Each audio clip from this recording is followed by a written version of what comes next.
friends, welcome back to Beauty is a Rare Thing. My name's Ronan. Today I wanted to talk to you about developing your creativity.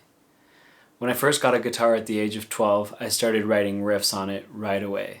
Over the years, since beginning that journey, I've developed some ideas and some processes of my own that I've gleaned from other artists and musicians that I admire that have really helped me turn my raw materials and my source ideas into finished compositions, finished songs, and even albums. If you struggle with organizing your ideas, coming up with new ideas, or judging yourself, those kinds of mental things, this will be the video for you. Let's jump right in.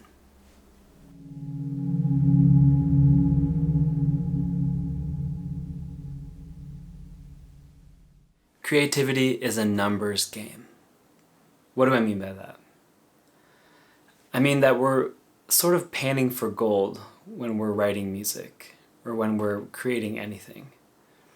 We're showing up every day to the river with our pan, and it's unlikely that we'll get something every time we go.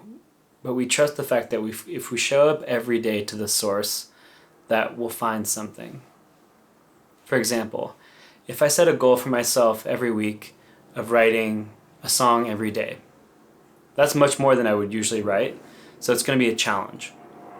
Surely there will be mostly clunkers, but there will be at least one good song that I write that week. Now, if I say that I want to write a song a month, then there's a less chance that I'm going to be writing something good because I only show up once. So if you show up 7 times a week versus once a month, you're putting a lot of pressure on that one time you show up to get something good, which is just too much. If you think about a weightlifter or someone that's getting into shape, they're showing up to the gym every day. An athlete trains every day. You hear athletes talk about this a lot too, trusting the process. That means that by virtue of showing up every day, which is the numbers aspect of what I'm talking about, right? The numbers game. You show up every day, and maybe one day a month, maybe one day every couple months, you have a breakthrough.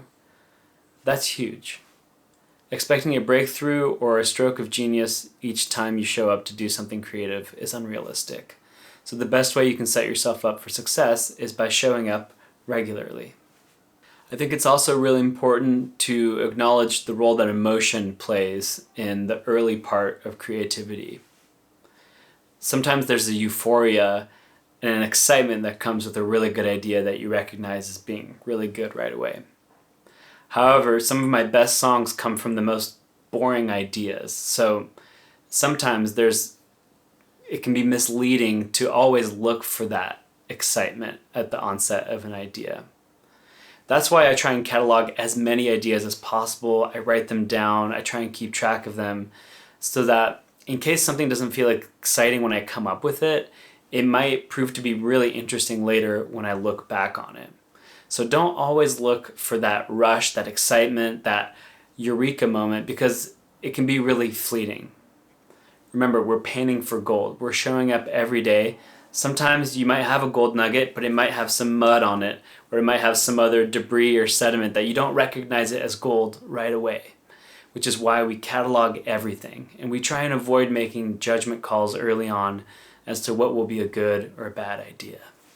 One thing you'll notice once you stop judging your ideas at the onset is that much more ideas will start coming. The more you cultivate these things, the more they attract other ideas. It's really generative. I used to be afraid that if I worked on my best idea, that I would never have another idea. It's like the writer's block fear, right? It's like, oh my God, this is my one shot, and if I miss it, I'm never going to have another idea again. It's this fear, this scarcity mindset around creativity. But actually the opposite is true. The more you move through ideas, the more you get them written down, the more you start working them into drafts and demos, the more you start playing them with other people, the more ideas you start having. It's a muscle you're flexing. It's a practice. So the more you work through this, the more abundant your creative flow will be at the source. Trust me.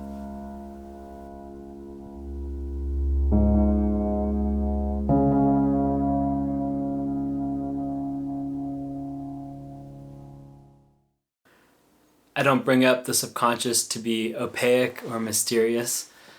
I bring it up because the reality is that there's a lot of processing going on in our minds behind the scenes that we're not aware of, especially when it comes to creativity. For me, that means that I've gotten to know what my tendencies are and how my mind works best when I'm trying to tackle a creative problem.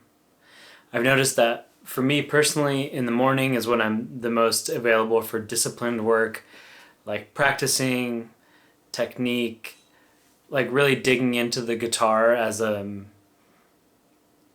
a devoted kind of practice. That's the best for me in the morning.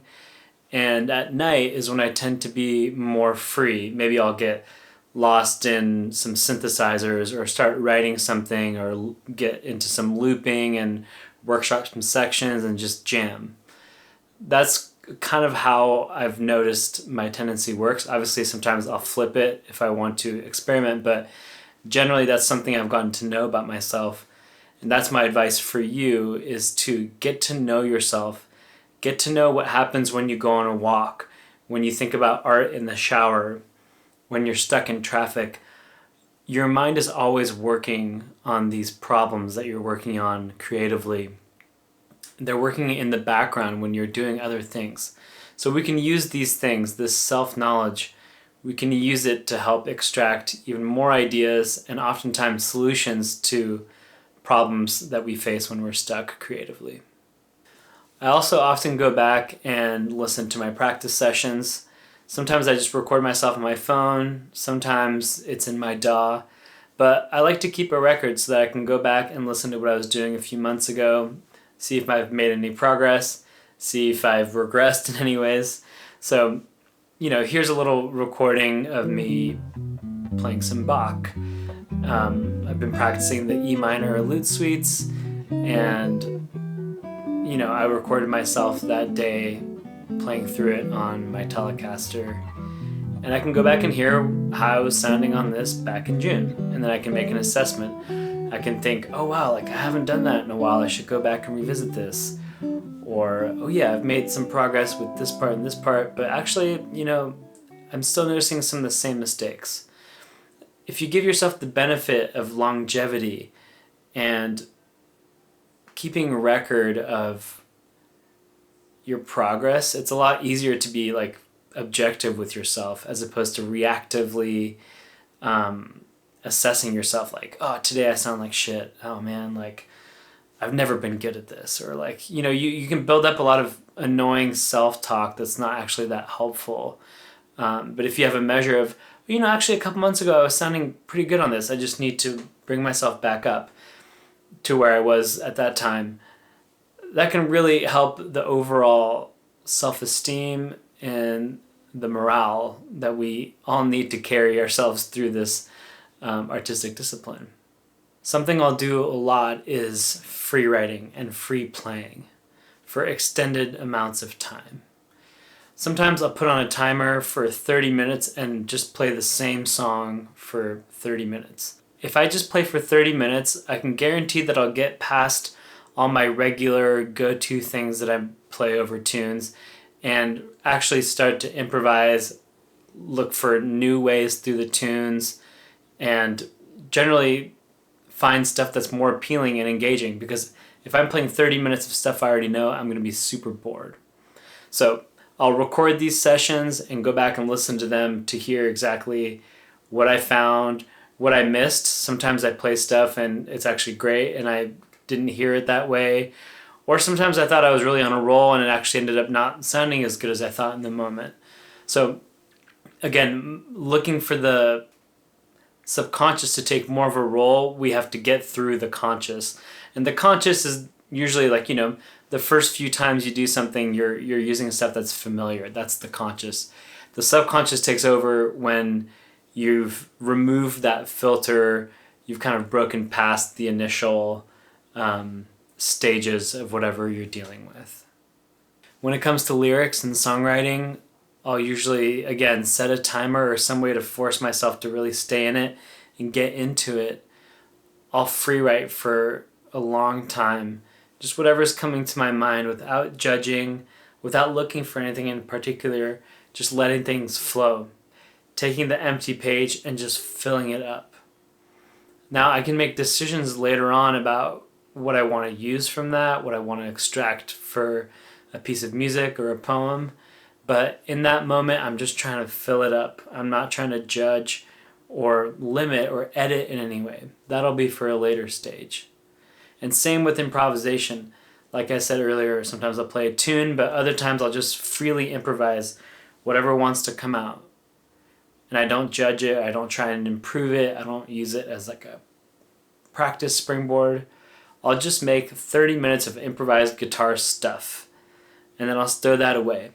And then I'll go back and listen to it later when I'm feeling stale or like I want to surprise myself with something. It's like a little gift you're making for your future self of having composed some music or improvised some music that can then serve to maybe inspire a future work. The subconscious for me is everything that's not the day-to-day immediate thoughts about myself and my creativity. The subconscious is what's working in the background, what's been going for years. Like who am I at my core that's driving all of this? Not who do I think I am today, how I feel about like my time, how I feel about like my playing of standards, how I feel about my songwriting, if I'm cool or not, if I'm interesting to listen to or not.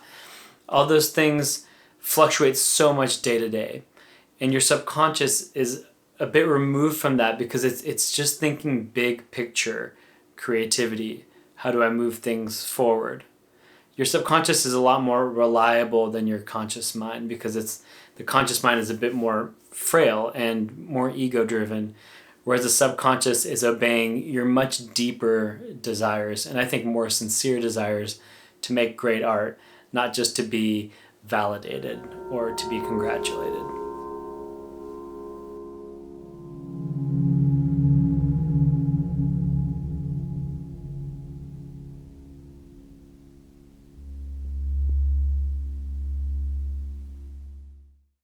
Obviously, nothing is ever completely finished or totally done. We can always go back and edit, add things, subtract things, change a chord or a lyric. But I'd like to encourage you to think about how you can use drafts and demos to get your ideas from a raw sketch into a listenable and digestible piece of music that you can share with your bandmates or with someone that wants to know about your music. The way I tend to work is I catalog a lot of little demos, like 20 to 1 minute long little examples of the idea, and I catalog those in my phone or on my computer and catalog lyrics as I write them. So stuff from free writes or like little phrases that creep into my mind. I write all those down and then I set aside maybe 2 weeks or a month out of the year where I'm just going to crank out songs based on those. So I really flip a switch creatively where, I've sort of been nesting on these ideas, and then when it's time to turn them into songs, I try and do that as quickly as possible so I don't draw out the composition stage for too long, because that's where stuff can die. I love the idea, and then you can overbake something, so I try and limit that amount of time. And what you'll find with that is that you'll just move through stuff a lot more quickly. And it really helped me move past some of these writing blocks that I had because I just didn't give myself the time to ruminate and kind of fixate on things. So if you have a lyric that comes to mind, maybe it's a couple lines, maybe it's just an idea, write a little poem. Write a verse that if someone reads it, they get an emotional response, they understand the mood and the setting. If you have a guitar part, that's just like maybe a couple chords or a nice piece of voice leading or a hook. Play it into your phone or into your computer or your tape machine even. Make it musical so that when you go back and listen to it, you're transported back to the feeling of playing that song. Don't just kind of discard it into your phone and just kind of play it whatever. That can be fine too, but the more you sit with it and try and make a mini draft, then when you go back and listen to it, you'll be able to be immersed again in what you were feeling when you wrote it for the first time. So that would be my advice. Work with drafts and demos. Try and get things to a level that is complete, even if you know it's still just like a section. Make that section sound musical. Make that lyric into a short poem so that it's already is finished in its own way, even though you know you're going to go back and make it into something bigger. That's all I have to say today on the topic of creativity. There will be more soon, though. Thanks so much for being with me today. If you haven't subscribed yet, please do. It really helps me grow the channel. See you for the next one.